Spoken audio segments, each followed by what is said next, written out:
Hey guys, welcome to the Commander Lounge. Today I have a Pauper deck for you guys to check out.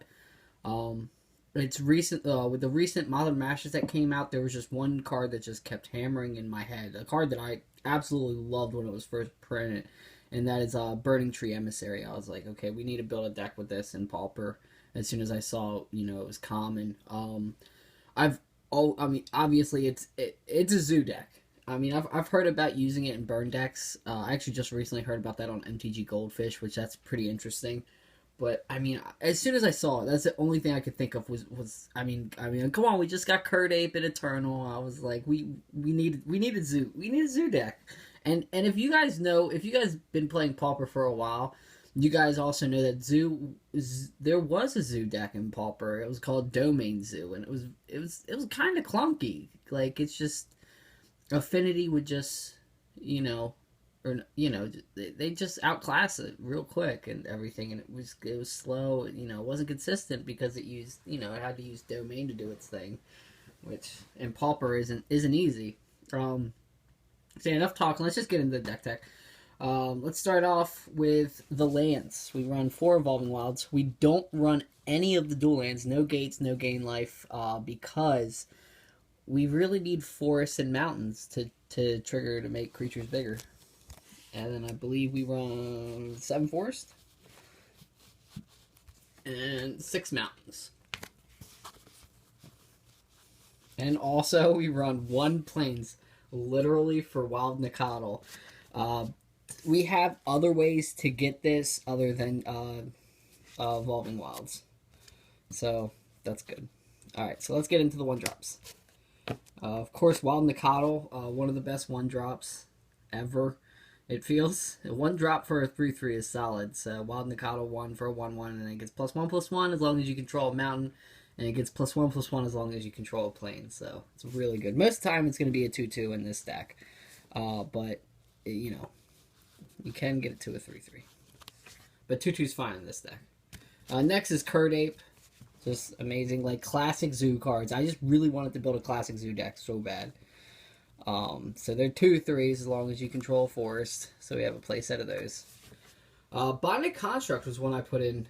I really wanted another 1-drop 2-power or something, and I just kept thinking. And actually, I had an aggro affinity deck. I think I put it on here a while ago on this channel.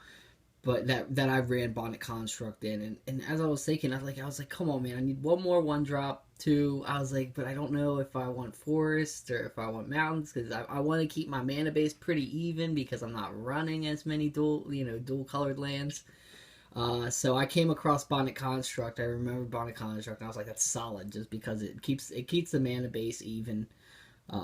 So I definitely want to go with it. I mean, it does have you can have awkward games where it's the only one left. It's the only creature out, so it can't attack. But it can still be a blocker, which is decent. And it can still crew. Hint, hint to a card I'll be showing you in the future. So yeah, we run a full playset of Botanic Construct. I just really like it. I mean, I think it's fine in this deck because you've got a ton of 1-drops in this deck. And I think the last 1-drop creature is Young Wolf. Young Wolf is sweet. It will get in a lot more damage than you think, just because a lot of people don't want to block it to turn it into a 2/2. It's really good, unless it's like equipped with something or enchanted or whatever. Alright, so into the 2-drop, and this is the Woman of the Hour, Burning Tree Emissary. Thank you for printing this as a comment. I was so excited. I love this card. I love a bunch of them in your hand. I love all of them in my hand. Just being able to go turn 2, Burning Tree Emissary, Burning Tree Emissary, Burning Tree Emissary, Burning Tree Emissary. Like, that's the feel good right there. Like, that's so much, like, that's such a good turn 2. It's ridiculous. I mean, I know Affinity, they have some crazy turn 1s. They can have some crazy turn 2s, but I mean, we'll take it in Gruul. That's another thing. I wanted Zoo to be just Gruul. Like, I'm not a huge fan of Nye, even though obviously there's good reasons for that. But I really just want to stick to my favorite colors in this deck. Well, obviously you can't do it in Pauper because, this is quote-unquote Nye. I don't count it as Nye because I'm putting literally 1 land in for, 1 plains in for Nicodles. But this is the next card you can use to get it. This is where you go into the gray area of whether or not it's legal in Pauper because conspiracy is not a thing on MTGO. But I mean, honestly, think about this card: 2-drop for a 3/1, and then when it enters the battlefield, each player may discard a card. Each player who discarded a card this way searches his or her library for a basically a card from the field and put it into her hand. Do you think that's a card that would be banned in Pauper? No. So I'm running it. I'm not even worried about it. I'm not even worried about the rules. I just can't play it online. Whatever. So we run a playset of Borderland Explorer. It's 2-drop 3/1. I mean, that's aggro enough, and it gets me my planes. Or, sometimes this has been really good just because we don't run a lot of fixing. It helps me just fix when I need to fix. So, solid. Alright, now on to the last creature. Give a Hoot, Don't Pollute for Hooting Mandrills. I think this card should be, in a lot of green decks, just period. Any type of green deck with creatures. I think it's solid, just because you can delve it away. A lot of times, one mana, 2 mana, 4/4 trample is amazing. It's fantastic. There's a reason why Delver Angler is so good, and delve is just such a sick mechanic. All right, so now on to the removal. Got a playset of Chain Lightnings because we want to deal 3 damage to faces or creatures. Lightning Bolt's a thing because we want to deal damage to 3 damage to faces and creatures. And you can do this at instant speed, which is Bear Lightning Bolt's insane. If you guys haven't already noticed, get the memo. Lightning Bolt's awesome. Next is Rancor. We're kind of doing the same thing as Mono Green Stompy's doing. I mean, Rancor, we're coming out fat. Might as well put a Rancor on our fat things to make it fatter and get pseudo-evasive damage, I guess. Trample you can consider evasive damage. So yeah, Rancor is sweet, so we run a playset of Rancor. Now, if you guys don't know, +2/+0 and Trample is Aura Enchant creature. And when it's put into the graveyard from the battlefield, return it to your hand. Like, this thing can just be a pain in people's butts. It's amazing.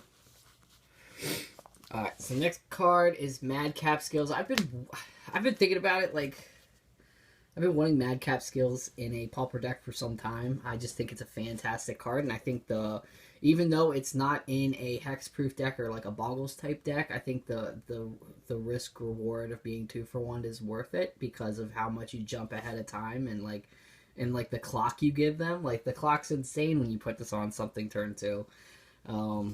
So yeah, it's such a solid card. We're not running a full playset because we don't want to get swamped with them, but we're fine with 3 of them. 3 of them seems fine. Just fine. And last but not least is Renegade Freighters. Because in a zoo, we let our animals ride trains, because that makes sense. If you guys don't know what it is, 3 drops for a 4/3. Whenever Renegade Freighter attacks, it gets +1/+1, gains trample, and until end of turn. And it's a crew 2 for a 4/3. So when it attacks, it's a 5/4. This card is insane. Like, when this card first came out, I was like, Stompy needs to use this. Stompy needs to use this. And I haven't been really keeping up with all the meta of, the meta game online on MTGO of Pauper, but I mean, I don't think Stompy's using it.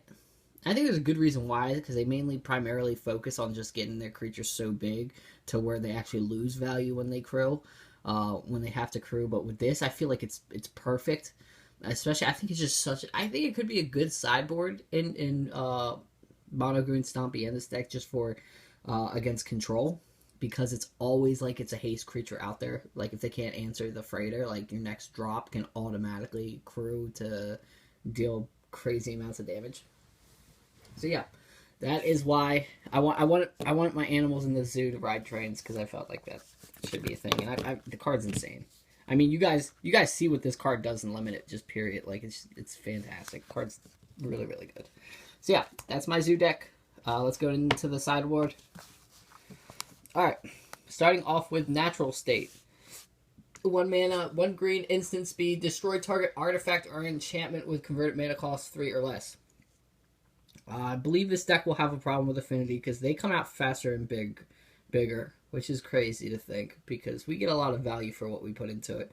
But I mean, Affinity, the synergy of Affinity can be so real. They can have that just God hand and just start out and just drop everything and be like, answer this.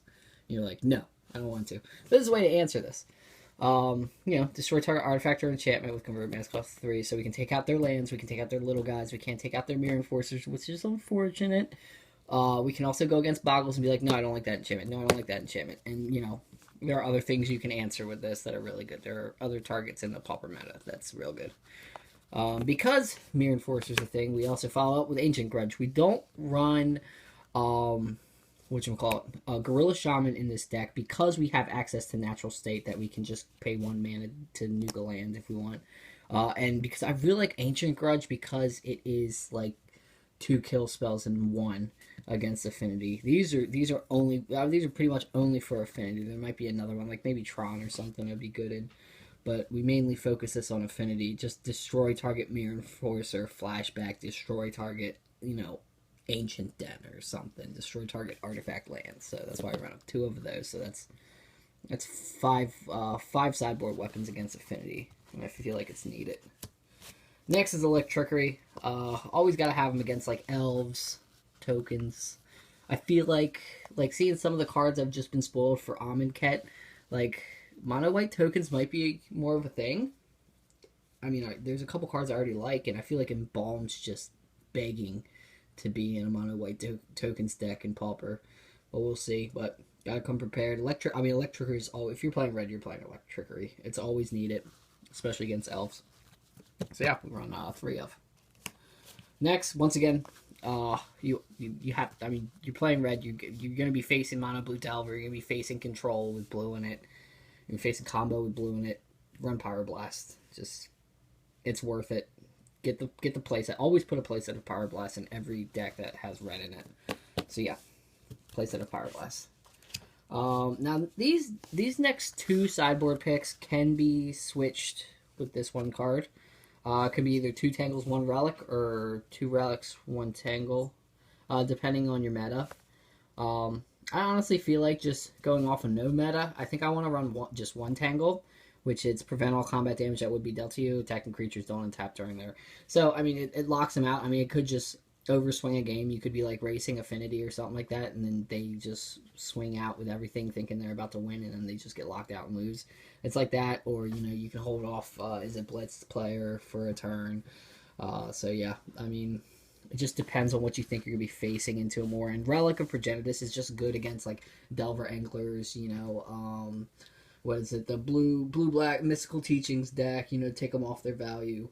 And just, like, anything that uses Delve or uses their graveyard as, you know, like Dredge or anything like that, just Relic them. So, yeah. We go 2 Relics. I feel like the Relics are more... I think because we have a good amount of removal in our deck, I think we're fine going 2 Relics, 1 Tangle. But I could be wrong. You guys let me know which one you think's a better choice. More Relic, more Tangle. So yeah, that was my Pauper Zoo deck. Let's see if I can get Burning Tree Emissary out. Yeah, let's look at her before we go.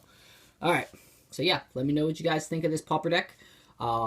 In the description below, I will have a link to the deck list. And yeah, once again, let me know what you guys think. Let me know if you guys love it, hate it, think it's terrible, think it's awesome, think it's gravy. I don't know what gravy is, but it seems good.